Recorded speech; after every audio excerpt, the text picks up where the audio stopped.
어떤 분이십니까? 여러분에게 있어서 하나님은 어떤 분이십니까? 그렇게 질문을 받으신다면 여러분 뭐라고 대답을 하시겠습니까?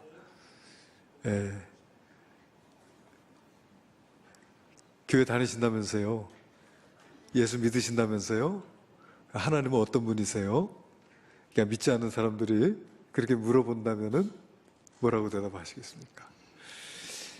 우리 아마 100이면은 100가지의 대답이 있을 것이다. 그렇게 생각을 합니다. 내가 만난 하나님, 또 나와 함께 하시는 하나님은 이런 분이셔. 이렇게. 여러분, 성경이 말씀하시는 하나님은 우리에게 복 주시기 원하시는 하나님이세요. 믿습니까? 우리 자녀님도 기도하셨지만 우리가 바라는 것보다, 우리가 구하는 것보다 더 좋은 것으로, 더 많은 것으로 우리들에게 주시고 또 우리의 삶을 복되게 인도하시기를 원하시는 하나님이세요. 여러분, 하나님께서 우리 인간을 지으시고 제일 처음에 하신 일이 뭐냐? 우리 인간을 지으시고서 우리 인간에게 처음 하신 일이 뭐냐? 복을 주신 겁니다. 창세기 1장 27절, 28절에 보면은 하나님이 자기 형상 곧 하나님의 형상대로 사람을 창조하시되 남자와 여자를 창조하시고 하나님이 그들에게 복을 주시며 하나님이 그들에게 이르시되 생육하고 번성하여 땅에 충만하라. 그러니까 우리 하나님께서 우리 인생을 지으실 때 우리 인생에게 무엇을 주시기 원하세요? 네, 복을 주시기로 하시는 거예요. 그러니까 하나님께서 우리가 복되게 살아가도록 우리를 지으셨다. 그 말이죠. 여러분, 이제 우리가 자녀를 낳으면 그 자녀가 어떤 삶을 살기를 바라십니까? 복된 삶을 살았으면 좋겠다.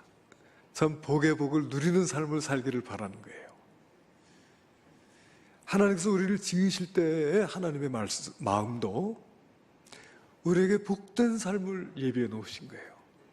복되게.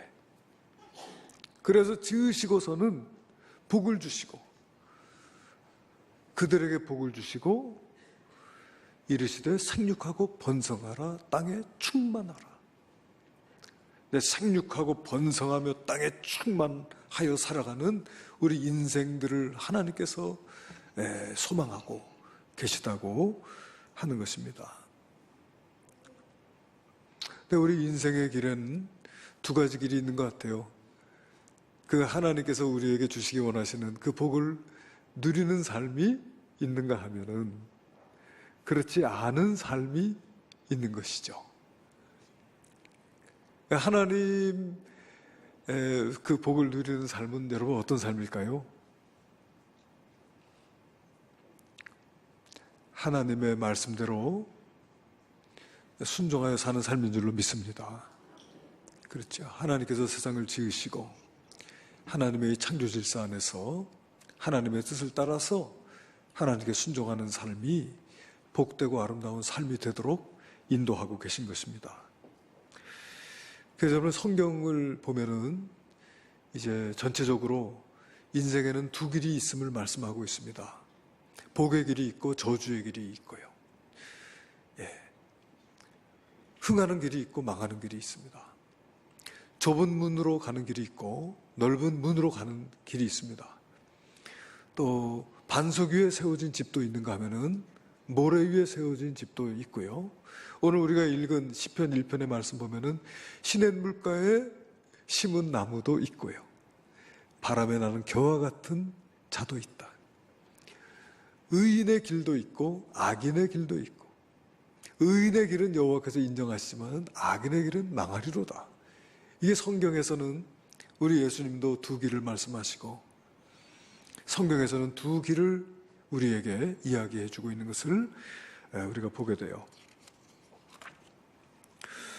여러분, 19세기 미국의 국민 시인이라고 일컬어지는 사람이 로버트 프로스트라고 하는 사람입니다. 이 프로스트라고 하는 이름을 여러분 한두 번 다 들어보셨을 건데요. 이제 그가 지은 시 가운데서 가지 않은 길이라고 하는 시가 있어요. 가지 않은 길이라고 하는 이 시가 참 아주 너무나 서정적이고 아름다운 시입니다. 그런데 하루는 이제 노란 숲길을 걸어가게 되었다는 것이죠. 숲길을 가다 보니까 갈래길을 만난 두 길이 있는 것이죠. 두 길이 있는데 가보지 않은 길이에요. 어느 길이 더 아름답고 어느 길이 더 좋은 길인지를 알 수 없습니다. 그래서 보이는 곳까지 고개를 빼서 쳐다봤겠죠. 이렇게 보고 또 이렇게 살펴보고, 그렇지만은 길을 다 볼 수는 없는 것이고, 그래서 이제 한 길을 택해서 가는 거예요.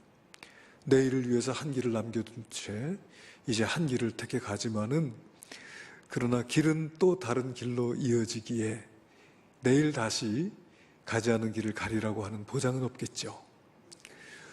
그렇게 두 갈래길, 그 시의 끝부분은 이렇게 기록이 되고 있습니다. 훗날에, 먼 훗날에 나는 어디선가 한숨을 쉬며 이야기할 것입니다. 숲속에 두 갈래길이 있었다고, 나는 사람이 적게 간 길을 택하였다고, 그리고 그것 때문에 모든 것이 달라졌다고. 우리는 어떤 한 길을 택하고 그 한 길을 택했기 때문에 아마 우리들의 삶은 모든 것이 다 달라질 것이다. 여러분은 어떤 길을 택하기를 원하십니까? 여러분, 복된 길을 택하시는 저와 여러분이 되시기를 주님의 이름으로 축원합니다. 월터 헬릭슨이라고 하는 사람이 있는데, 그 사람이 책을 한 권 썼는데 상당히 그 베스트셀러가 됐습니다. 그 책 이름이 뭐냐면은 훈련으로 되는 제자, 그런 책이에요. 훈련으로 되는 제자. 그 책에 보면은 그가 어느 날 하나님 앞에서 이제 묵상을 하고 있습니다. 그 묵상은 뭐냐면은, 내가 그리스도인으로서, 내가 기독교인으로서 나에게 가장 두려운 일이 무엇인가, 그거를 묵상을 해본 거예요. 여러분 한번 생각해 보세요. 여러분 그리스도인으로서, 기독교인으로서 여러분에게 있어서 가장 두려운 일이 무엇인가요? 그 사람은 이렇게 결론을 내리고 있습니다. 그가 세상을 떠난 후에, 죽은 뒤에 그 말입니다. 내가 죽은 뒤에 하나님께서 나를 데려다가 하나님 앞에 세우시고, 야 헬릭스나, 네가 말이야 내 말에 순종하고 그리고 충성하며 내가 내게 원했던 대로 네가 너 자신을 쳐서 복종하는 삶을 살았더라면 네가 어떠한 삶을 살았을지를 내가 너에게 보여주마. 이런 소리를 듣는 게 가장 두려운 일이다. 그렇게 결론을 내렸어요. 네가 내 말대로 순종해서 살았다면, 네가 정말 나한테 충성하고 내가 너에게 원한 것처럼 너 자신을 쳐서 복종하는 그런 삶을 살았더라면 너의 생애가 어떻게 됐을런지 내가 보여주겠다. 그 소리를 듣게 되는 거 참 두렵다. 그런 이야기를 한 것이죠. 그래서 여러분, 지금도 여전히 우리 앞에는 두 갈래 길이 있다고 할 수 있을 것 같아요. 이제 우리가 2018년 오늘이 세 번째 주일인데요. 여러분, 오늘 우리 앞에도 두 갈래 길이 있고요. 이 두 갈래 길이 어떠한 모습으로, 그죠? 어떠한 길을 선택해서 어떠한 길을 가게 될 것인가 하는 것은 오늘 우리에게 달려져 있다고 그렇게 볼 수가 있을 것 같습니다. 오늘 우리가 시편 1편을 읽었는데, 시편 1편은 시편 전체의 어떤 서문과도 같은 그런 시다. 또 어떤 사람은 서시다, 그런 말해요. 시편 1편이 시편의 서시이면서 또 시편 전체의 주제와도 같다. 그렇게 이야기를 하는데 시입니다. 시로 이루어져 있어요. 근데 이제 우리 말로 이제 번역이 되는 과정에서 시라고 하는 것은 누가 번역하느냐에 따라서 참 다르죠. 조금 전에 제가 인용했던 가지 않은 길이라고 하는 이 시도요, 우리나라에서 번역한 사람들이 참 많더라고요. 제가 어제 보니까 세 분의 그 번역된 시를 비교해 놓은 것을 보았습니다만은, 누가 번역을 어떻게 하느냐에 따라서 그 느낌이 완전히 달라지는 게 이게 시입니다. 그러니까 이제 이 개역 성경에 이 기록되어져 있는 이 시편도 참 아름답지만은 그 시를 잘 전달한 것 같지는 않다, 그런 생각이 들어요. 복 있는 사람은 이렇게 시작하지만은 그 원문에 보면은 그 감탄사로 시작이 됩니다. 얼마나 복되냐, 이제 이런 식이에요. 야, 참 복 있는 사람이로다. 악인의 길을 따르지 않는 자는, 그런 식이죠. 그래서 현대어 성경으로 제가 이걸 읽어보니까 현대어 성경은 시처럼 번역을 했어요. 이렇게 되어 있습니다. 얼마나 복되랴. 감탄사예요. 얼마나 복되냐. 못된 짓만 일삼는 자들이 남 진누를 국리나 하고 있는 자리에 가지 아니하는 이는 참 복되다. 얼마나 복되냐.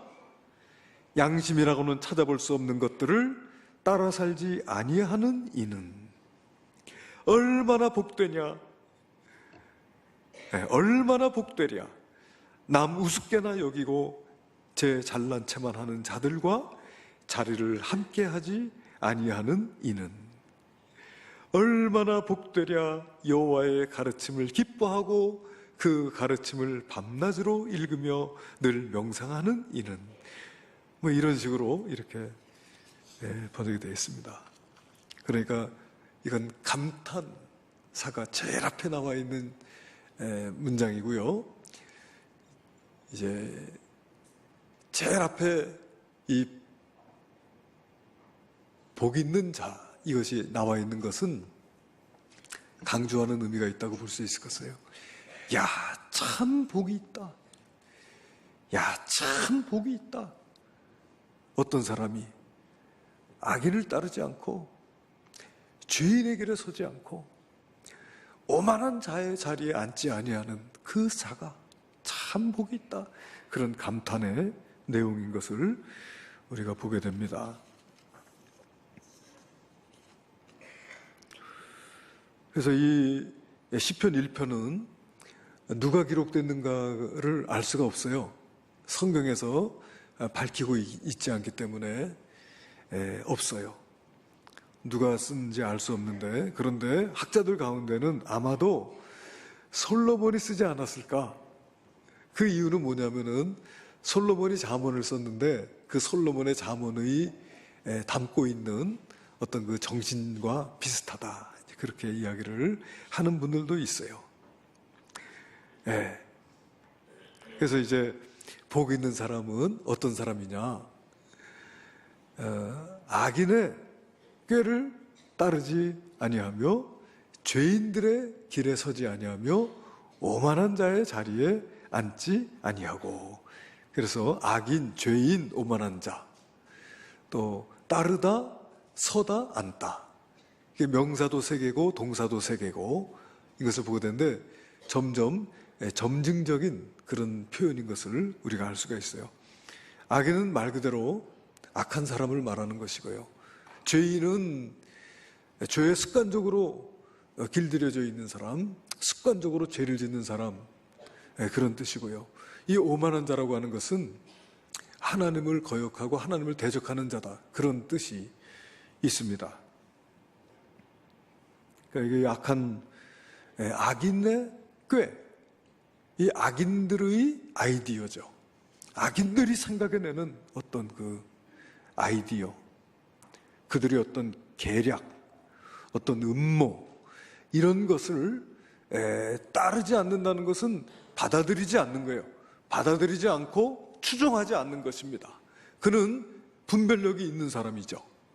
분별력이 있어서 이것이 옳고 그른 것, 또 이게 악인들에게 속한 아이디어라고 하는 이런 어떤 분별력을 갖고 있는 사람입니다. 악인들의 꾀를 따르거나 또 죄인들의 길에 서거나 이런 거 원치 않고요. 이 오만한 자라고 하는 것은 이제 하나님을 대적한다고 했는데, 하나님을 비방하고 하나님을 대적하는 그런 사람들입니다. 오늘날 보게 되면은 하나님을 대적하는 사람들, 하나님께서 여러분 우리의 창조주가 되신다. 태초에 하나님이 천지를 창조하시니라. 그래서 우리 인간도 하나님께서 지으신 자고, 그렇다고 한다면 우리의 존재는 하나님 없이는 있을 수 없었다는 것, 또 우리들의 삶의 의미나 우리들의 삶의 목적도 하나님을 떠나서는 없는 것이다. 우리들 가운데 누구도 스스로 존재할 수 있는 자는 없고, 그죠? 우리를 지으신 하나님이라고 하는 이런 생각 속에서 우리가 이제 살아가는 것인데, 이 오만한 자는 그것을 인정하지 않는 것이죠. 하나님을 인정하지 않는 거예요. 오늘날도 그 동성애나 동성혼 합법화의 문제에 있어서도 그렇습니다. 여러분, 성이라고 하는 것은 아까도 우리가 읽었습니다만 하나님께서 자기 형상, 곧 하나님의 형상대로 사람을 창조하시되 남자와 여자를 창조하시고 그랬어요. 그러니까 남자와 여자의 성을 구별하시는 분은 누굽니까? 하나님인 거예요. 우리는 하나님이 정해주신 대로 태어난 겁니다. 제가 남자가 되고 싶어서 남자가 된 게 아니에요.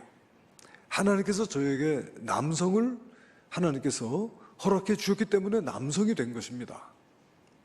그런데 오늘날 하나님을 거절하는 자들은 뭡니까? 성 정체성이라고 하는 것은 내가 중요한가, 내가 생각할 때 내가 여자면 여자야. 이런 것이거든요, 지금. 내가 생각할 때 내가 남자면 남자야. 여러분 보세요. 몸은 남자인데 나는 여자라는 정체성을 갖고 있다면 그것을 여자라고 인정을 해줘야 된다는 것입니다. 그럼 몸은 남자인데 나는 여자라고 생각하기 때문에 여탕도 갈 수 있고, 여자 화장실도 갈 수 있고, 이제 이런 세상이 온다는 거예요. 그런 사람에게 너는 남자인데 왜 여탕에 들어왔냐고 말하면 걸리는 거예요. 이제 이것이 여러분 하나님을 거역하는 세상입니다. 인간이 왕이 된 세상을 만들고자 하는 것이죠. 이와 같은 자들이 하나님을 비방하고 교회를 모욕하고 하는 그 자리에 함께 앉아서 같이 비방을 하거나 같이 이야기를 할 필요를 못 느낀다. 그와 같은 사람이 복이 있다. 아, 얼마나 복된가. 악인의 꾀를 따르지 아니하고 죄인의 길에 서지 아니하며 오만한 자의 자리에 앉지 아니하는 이들. 여러분, 그렇게 하나님께서 저희들에게 분별력을 주시고 또 믿음을 주셔서 우리가 받아들일 것과 받아들이지 않을 것, 우리가 행해야 할 것과 행하지 않아야 할 것들을 분별하실 수 있는 복이 저와 여러분에게 넘쳐나시게 되기를 우리 주님의 이름으로 축복합니다. 이것이 이제 복 있는 사람의 어떤 소극적인 면이라고 한다면은, 복 있는 사람, 그 사람은 어떤 사람인가? 적극적인 표현은 뭐냐면은 주의 율법을 즐거워하여 그의 율법을 주야로 묵상하는 자로다 그랬습니다. 이와 같은 자가 정말 복이 있다는 거예요. 이와 같은 자가 정말 복이 있다. 여호와의 율법을 즐거워하여 그 율법을 주야로 묵상하는 자. 여러분, 불교에서도 소위 명상을 하죠. 불교에서의 이 명상은 생각을 비우는 거라고 해요. 무념의 상태가 되는 거예요. 아무것도 생각하지 아니하는 그런 상태가 되는 것, 그것을 이제 명상이라고 한다고 합니다. 그러나 우리 기독교에 있어서의 묵상은 생각하는 것입니다. 뭘 생각합니까? 우리 하나님을 생각합니다. 하나님을 생각하는 거예요. 또 하나님의 말씀을 생각하는 거예요. 어느 책에 보니까 아주 멋있게 묘사를 했는데 뭐라 했냐면, 우리가 읽은 하나님의 말씀으로 기도가 되게 하고 찬송이 되게 하는 거, 그게 묵상이다. 그런 기록이 있더라고요. 정말 그렇구나 생각합니다. 예를 들어서 우리가 읽은 복 있는 자는 악인들의 꾀를 따르지 아니하며, 그 말씀을 우리가 묵상한다고 한번 생각해 보세요. 악인들의 꾀. 하나님, 내가 악인들의 꾀를 잘 분별하지 못하고 혹시 따라다니고 있는 건 없어요? 이렇게 하나님께 여쭌다면은 하나님과의 교제가 되겠지요. 하나님, 혹시 내 모습 가운데서 악인들의 꾀를 내가 혹시 따라다니는 게 있나요? 하나님, 나는 그렇게 되기를 원치 않아요. 하나님, 저에게 지혜를 주셔서 악인들의 꾀를 따라가는 일이 없도록 하나님, 나를 지켜주세요. 그렇게 한다면 그것은 내가 읽은 하나님의 말씀이 기도가 되게 하는 거예요. 그렇죠? 그러나 하나님, 제가 악인들의 꾀를 따르나요? 아니요. 하나님, 나는 악인들의 꾀를 따르고 원치 않아요. 하나님, 나로 하여금 악인들의 꾀를 미워하도록 인도해 주셔서 감사합니다. 그러면 내가 읽은 말씀이 이거는 찬양으로 이어지는 것이죠. 근데 이런 것들이 여러분 묵상이다. 이렇게 여호와의 율법을 즐거워하여 그의 율법을 주야로 묵상하는 그와 같은 삶이 복되다고 하는 거예요. 여러분, 올 한 해도 성경 읽기표 다 받으셨죠? 나는 올해 무슨 일 있어도 하늘이 두 쪽이 나도 내가 성경 일독하리라, 그렇게 생각하셨습니까? 아멘 소리가 상당히 작은 것 같은데. 성경 읽어야 합니다. 성경 읽기 싫은데 지금 너무 바쁘고 할 것도 너무 많은데 성경 일독하려면 오늘 여기 읽어야 되기 때문에 그냥 막 억지로 읽습니다. 억지로. 내가 일독은 올해 해야 되기 때문에 막 지금 너무 바쁘고 마음은 자꾸 다른 데 잡생각이 자꾸 나도 막 말씀을 읽어요. 복돼요, 안 복돼요? 복되죠? 예.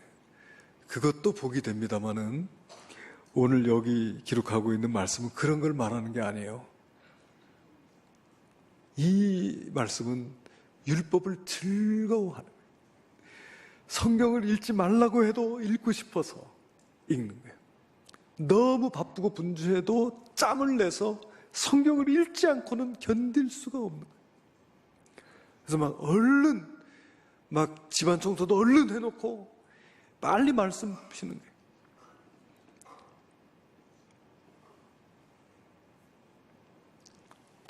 그리고 또 말씀을 볼 수 없는 상황이 되면은 말씀을 묵상하고.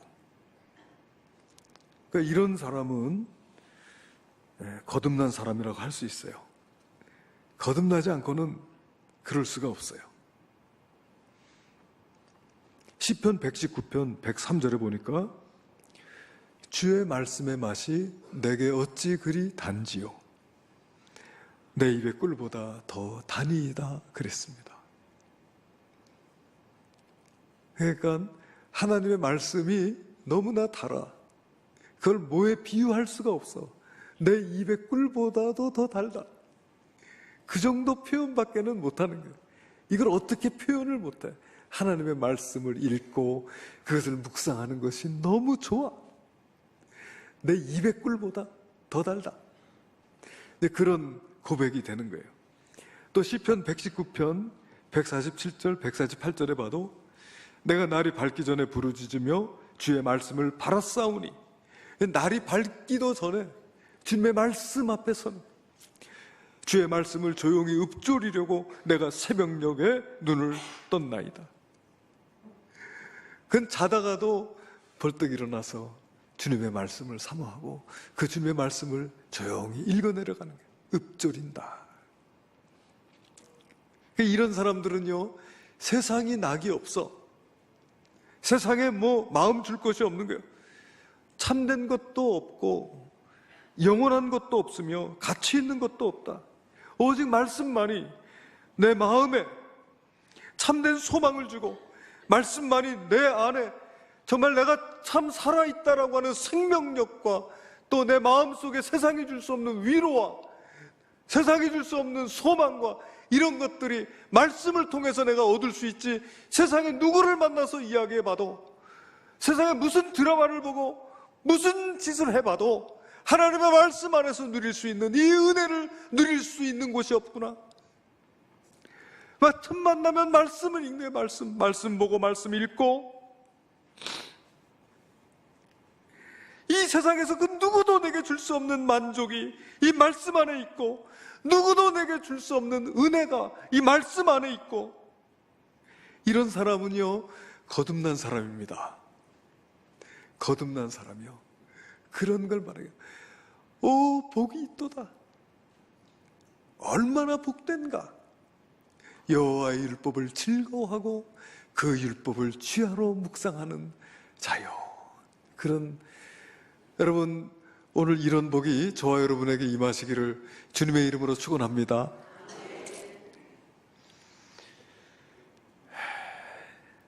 잠언서 3장 13절로 17절 말씀에 그랬습니다.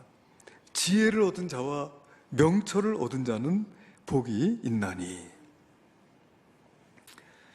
이는 지혜를 얻는 것이 은을 얻는 것보다 낫고 그 이익이 정금보다 나음이니라. 할렐루야. 친구 목사님 한 분이 집에 또 돈이 좀 있는지 비트코인을 샀대요. 비트코인을. 그리고 채굴기라는 게 있다면서요. 또 이 비트코인을 계속 이 채굴하는 그것도 샀대요. 그러면서 이 스마트폰에 그 등락이 다 나오더라고요. 오늘은 값이 얼마 올랐다고.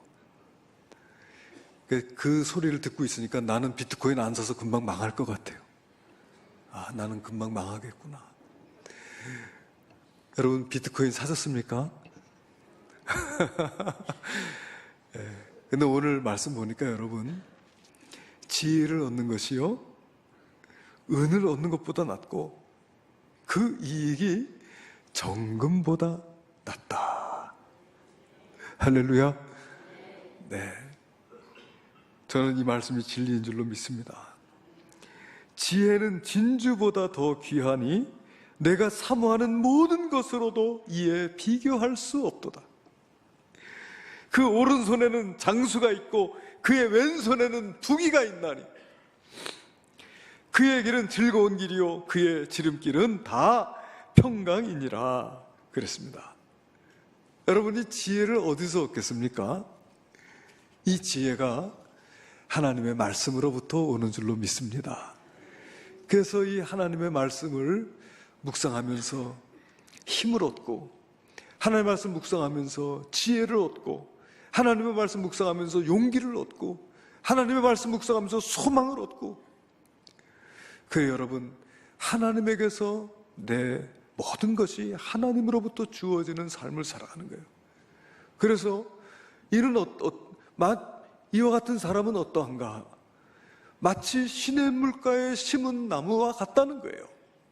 시냇물가에 심은 나무는요, 비가 오나 가무나 여러분 그 시냇물이 말라도요, 그 시냇물 속으로는, 그 시냇물 밑으로는 물이 있어요. 그래서 그 시냇물 깊이 뿌리를 내린 나무는요, 시냇물이 말라도요 지장을 받지 않습니다. 그 동물의 왕국 보니까 아프리카의 그 오타방고라고 하는 곳에 보니까 우기가 있고 건기가 있어가지고요, 비가 잠깐 내리고 나면은 건기가 길어요. 그 건기가 되면은 비가 오지 아니하고 모든 수목이 말라버리고 시냇물이 점점 줄어들다가는 마지막에는 아주 그냥 말라버려요. 그리고도 아직 비가 오지 않습니다. 오랜 시간 동안 그런 기간이 이렇게 진행이 될 때 동물들이 참 많은 고통을 겪어요. 햇볕은 뜨겁죠. 그런데 물은 없죠. 너무 갈급한 거예요. 그런데 그렇게 말라버린 시냇물에 코끼리 한 무리가 옵니다. 코끼리 한 무리가 그 마른 시냇물을 발로 이렇게 툭툭 건드리면서 파는 거예요. 그러니까 코끼리가 밟은 움푹 패인 땅에 물이 고여요. 이 코끼리가 헤집어 놓은 땅 속으로요, 땅이 젖어들면서 물이 고이는 겁니다. 그래서 코끼리들이 그 땅을 파가지고 물을 마시고 가니까 그 조그만 동물들이 말이에요, 그 코끼리가 파놓은 그 웅덩이에 고여있는 물을 먹기 위해서 오는 걸 봤어요. 여러분, 그 시냇물은 말라도 그 시냇물 속에는 물이 있습니다.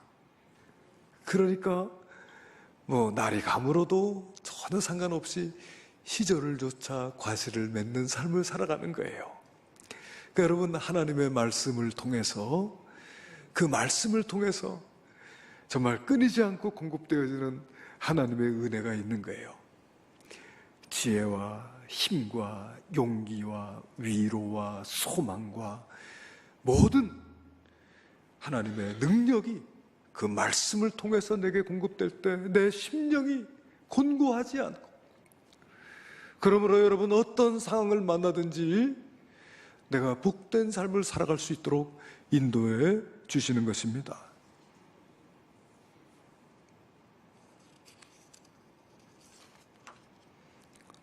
시냇가에 심은 나무라고 하는 것은 그 원어적인 의미는요, 옮겨 심은 것을 의미한다고 그래요. 옮겨 심은 것입니다. 거칠고 메마르고 황량한 땅에 있었던 나무였어요, 전에는. 그런데 누군가가 그것을 시냇물가로 옮겨 심은 거예요. 복되게 된 것입니다. 여러분, 저 여러분도 옮겨 심은 나무와 같은 줄로 믿으시기를 바랍니다. 이제는 우리 주 예수 그리스도 은혜 가운데 저와 여러분이 거하는 자가 되었어요. 누구든지 예수 그리스도를 영접하면 주 안에 거하고 주님 안에 거할 때 이와 같은 복된 삶을 살아가게 되는 것입니다. 시편 92편에도 여호와의 집에 심기운 나무, 여호와의 집에 심기운 나무가 기록되고 있어요. 하나님의 뜰 안에서 번성하리로다. 그는 늙어도 결실하며 진액이 풍족하고 빛이 청청하니 그랬습니다. 그와 같은 은혜가 있는 것이죠. 시절을 쫓아 과실을 맺으며 그 잎사이가 마르지 아니함 같으니 그의 행하는 모든 일이 다 형통하리로다. 그렇게 말씀합니다.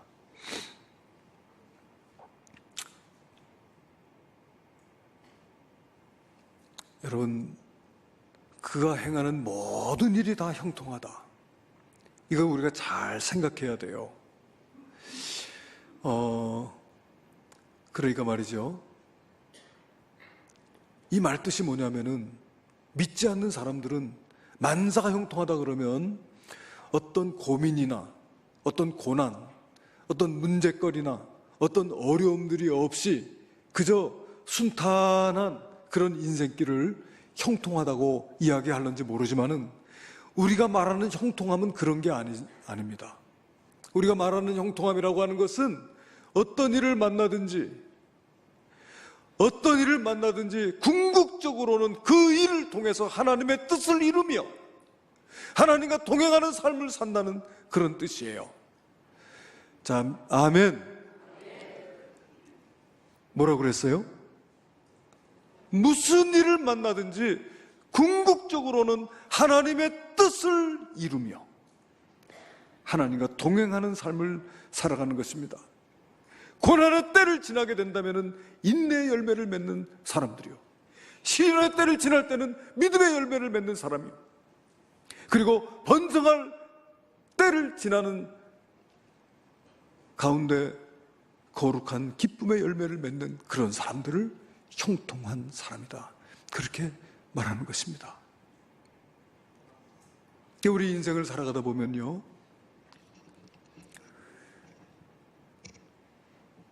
고요한 바다로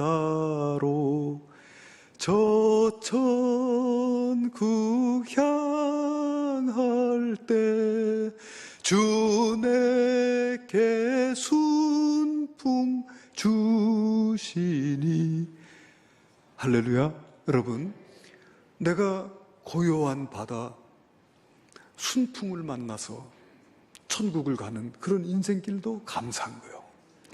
그러나 2절에는 뭐라고 했습니까? 큰 풍랑이 일어나 나 쉬지 못하나 이 풍랑으로 인하여 더 빨리 갑니다. 할렐루야.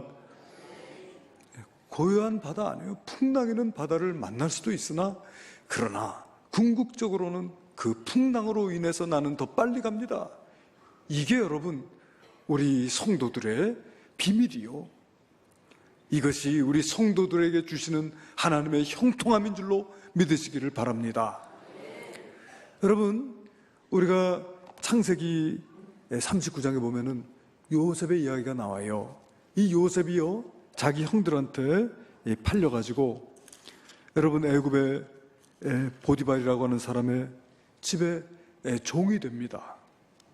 그가 종이 되어가지고 살아가는 동안 여러분 그 아버지의 사랑받던 아들, 그죠? 아버지가 팔레스틴에서 유지예요. 야곱이 가쁩니다. 그 아버지의 사랑받는 아들, 12형제 가운데 가장 사랑받았던 그 요셉이 그 종살이를 하게 될 때 얼마나 힘들고 고달프고 서러웠는지 모르겠죠. 그런데